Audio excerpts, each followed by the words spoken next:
ജനപ്രതിനിധികൾക്ക് മാതൃകയാണ് പത്തനാപുരം എംഎൽഎയും ഇപ്പോൾ ഗതാഗത മന്ത്രിയുമായ കെ.വി. ഗണേഷ് കുമാർ.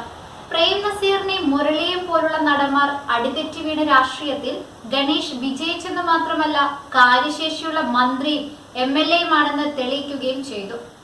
UDF മന്ത്രിസഭയിൽ ഗതാഗത മന്ത്രിയായിരിക്കെ കയ്യടി നേടിയ ഒട്ടേറെ മാറ്റങ്ങൾ കൊണ്ടുവരാൻ അദ്ദേഹത്തിന് സാധിച്ചു എന്ന് മാത്രമല്ല UDFൽ നിന്ന് LDFിലേക്ക് ചേക്കേറിയപ്പോഴും പത്തനാപുരത്തെ ജനങ്ങൾ ഗണേഷിനൊപ്പം നിന്നു.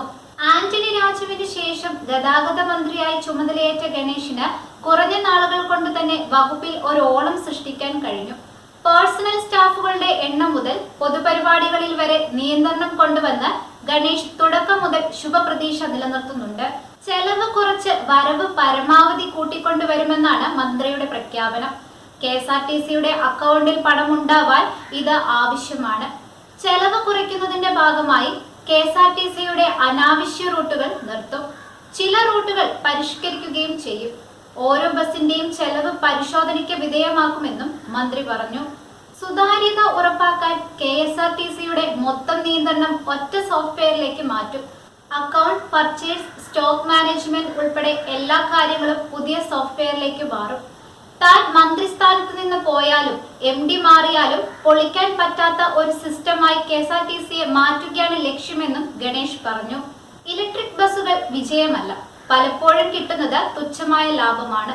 ഇലക്ട്രിക് ബസ് വാങ്ങുന്നതിനോട് യോജിപ്പില്ല, അതിനോട് സഹകരിക്കാൻ ഉദ്ദേശിക്കുന്നുമില്ല. അതൊരു വിജയമായി ഇതുവരെ തെളിയിക്കപ്പെട്ടിട്ടില്ല. മിക്കവാറും ബസ്സുകളിൽ ആളില്ല, അതുകൊണ്ട് തന്നെ തുച്ഛമായ ലാഭമാണ് ഇതിലൂടെ ലഭിക്കുന്നത്. KSRTC ഏറ്റവും കൂടുതൽ ഓടുന്നത് റെയിൽവേ സൗകര്യമില്ലാത്ത മലയോര മേഖലകളിലാണ്. KSRTCക്ക് പണമുണ്ടാക്കി കൊടുക്കുന്നത് ആ മേഖലകളിലാണ്. അത്തരം മേഖലകളിലേക്ക് ഈ ബസ് പോകാൻ ബുദ്ധിമുട്ടാണ്. മിക്കവാറും ഇലക്ട്രിക് ബസ്സിൽ ആളില്ല. 10 രൂപ നിരക്കിലാണ് ബസ് ഓടുന്നത്. 100 പേർക്ക് കയറാൻ ഇതിൽ സൗകര്യമില്ല. 100 പേർ കയറിയാൽ തന്നെ 10 രൂപ വെച്ച് എത്ര രൂപ കിട്ടും? അതിൽ തന്നെ ചെലവുകളെല്ലാം കഴിഞ്ഞ് എത്ര രൂപ മിച്ചമുണ്ടാകുമെന്നും മന്ത്രി ചോദിച്ചു. സ്വിഫ്റ്റ് കമ്പനി ലാഭത്തിലാണെന്നും മന്ത്രി പറഞ്ഞു. KSRTC ജീവനക്കാർക്ക് ശമ്പളം കൃത്യമായി കൊടുക്കാനുള്ള പദ്ധതി മനസ്സിലുണ്ടെന്നും മന്ത്രി വ്യക്തമാക്കി. അതിനുവേണ്ടിയുള്ള ശ്രമങ്ങൾ നടത്തുന്നുണ്ട്. മുഖ്യമന്ത്രിയുമായി സംസാരിച്ചിരുന്നു.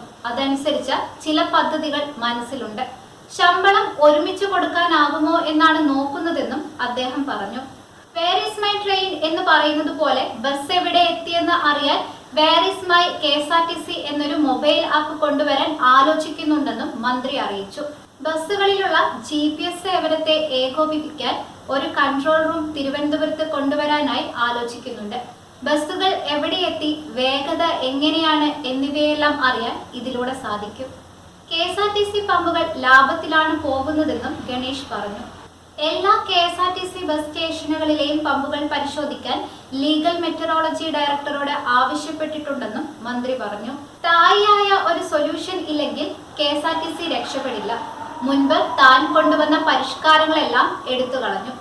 നടപ്പാക്കുന്ന പരിഷ്കാരങ്ങൾ ഒരിക്കലും മാറ്റാൻ കഴിയാത്ത ഭരണനിർവഹണ രംഗത്ത് മുഴുവൻ നിയന്ത്രണം കൊണ്ടുവരുന്ന സംവിധാനമാണ് വരാൻ പോകുന്നതെന്നും ഗണേഷ് കുമാർ പറഞ്ഞു.